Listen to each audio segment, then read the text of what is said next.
안녕하세요. 메카닉코인 투자 더펄슨 호입니다. 오늘은 한 달 만에 823% 오른 이 코인에 대해서 한번 설명드리겠습니다. 자, 오디널스고요. 최근 한 달간 823.62%가 올랐네요. 그냥 이거 샀으면은 거의 10배 벌었을 건데 왜 이렇게 올랐을까요? 그럼 다음에라도 이런 코인이 있으면 사기 위해서는 한번 분석을 해봐야겠죠. 보시면은 최근에 비트코인 오디널스의 인기가 엄청나서 오디 코인이 올랐는데요. 잭도시가 후원한 탈중앙화 SNS 노스트라는 게 있는데 여기서 일부 BRC20 토큰, 그러니까 오디널스 프로토콜로 만드는 BRC20 토큰 보유자에게 에어드랍을 추진한다고 또 발표를 해서 이쪽에 인기가 좀 많이 올라갔어요.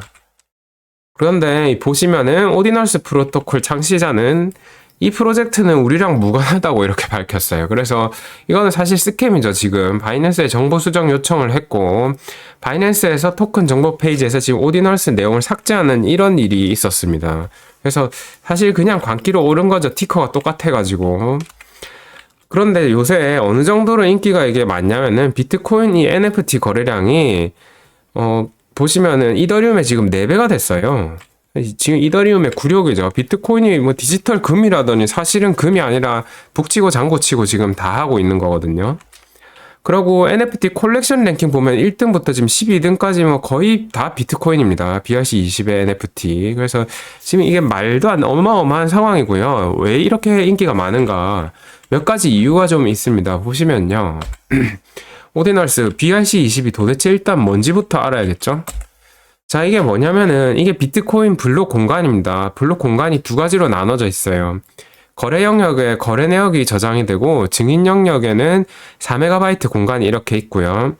비트코인 온체인이라고 하죠. 검증자들이 검증한 건 이쪽 내용이고 여기는 검증을 직접 하는 영역은 아닙니다. 오프체인이라고 하죠. 그래서 원래는 여기가 서명을 그냥 넣는 공간인데 여기 임의 증인 데이터란 공간이 있어서 여기 그림 파일 한번 넣어볼까 하다가 이걸 넣으면서 이제 시작이 된 게 비트코인 오디널스 붐입니다. 보시면은 외부 저장소 등을 원래 활용을 해요. 이더리움 NFT가. 그런데 비트코인은 바로 비트코인 블록에 직접 이제 저장하니까 사용자들이 완전하게 이제 NFT를 소유할 수 있다는 점에서 열광을 하기 시작한 겁니다. 그리고 비트코인을 1억 분의 1로 이제 쪼갰을 때 이걸 1사토시라고 하거든요. 그래서 이 오디널스 프로토콜로 BRC20이 어떻게 나오는지 살펴보면은 오디널스 프로토콜은 이거를 이제 발행할 수 있게 하는 그런 프로토콜이다 보시면 되고요. 비트코인을 1억 개로 쪼개면 1사토시고 바로 이 1사토시마다 증인 영역에 데이터를 새기고 발행하는 게 BTC가 아니라 BRC20 토큰입니다. 대충 아시겠죠? 이렇게 말씀드리면은. 자, 그래서 일반적인 비트코인 지갑을 이용하면은 해당 데이터가 새겨진 사토시와 그냥 그게 새겨지지 않은 다른 사토시를 구분하지 못하기 때문에 지갑을 이제 다른 거를 사용을 해야 된다. 뭐 이 정도 차이가 있습니다. 그래서 보시면은 BRC20으로 기반으로 나온 토큰이 이렇게 있는데 일단 이거는 좀 버려야겠죠. 이런 워작 이거 본 적 있죠? 네, 그리고 피자 토큰, 뭐 페페 이런 것들 쭉 있습니다. 대부분 밈코인 위주로 발달을 했고요. 자, 그래서 그냥 그림만 저장하는 게 그렇게 뭐 혁신인가 이런 생각이 들죠. 그런데 이게 그림만 저장한 게 아니라 게임도 지금 여기서 나왔고요. 사실 디파이도 곧 나올 것 같고 말도 안 되는 그런 상황인데요. 어떻게 게임을 여기다가 낼 수가 있느냐? 이게 재기적 비문 이라고 하는 이 기술 때문인데 이게 뭐냐면은 예를 들어서 이 사토시마다 이게 증인 영역이 있을 거 아니에요. 그랬을 때 이전 영역에 있던 이 임의 증인 데이터에 제가 코드를 한 첫 줄부터 한 4줄까지 쓴 거예요. 코드를 한 10줄쯤 썼다고 칩시다. 그렇게 하고 그 다음에 이제 여기서 이어서 쓰는 거예요. 이어서 쓰되 이걸 이렇게 불러올 수가 있거든요. 데이터를. 그전 데이터를 불러서 여기 복사 붙여넣기 하는 게 아니라 그전 데이터 그거 참고하세요 하고 또 이어서 씁니다. 이렇게 쓸 수가 있는 거예요. 그러니까 사실상 거의 무한에 가깝게 코드를 이제 쭉 써내려갈 수가 있는 거죠. 그러다 보니 여러 사토시에 걸쳐서 코드를 작성하면 단순한 게임도 되고 디파이 같은 것까지 코드 작성이 이제 가능해진다 이런 겁니다. 그래서 여기서 나온 게임을 제가 한번 좀 해봤어요. 뭐 어떤 게 있나 했을 때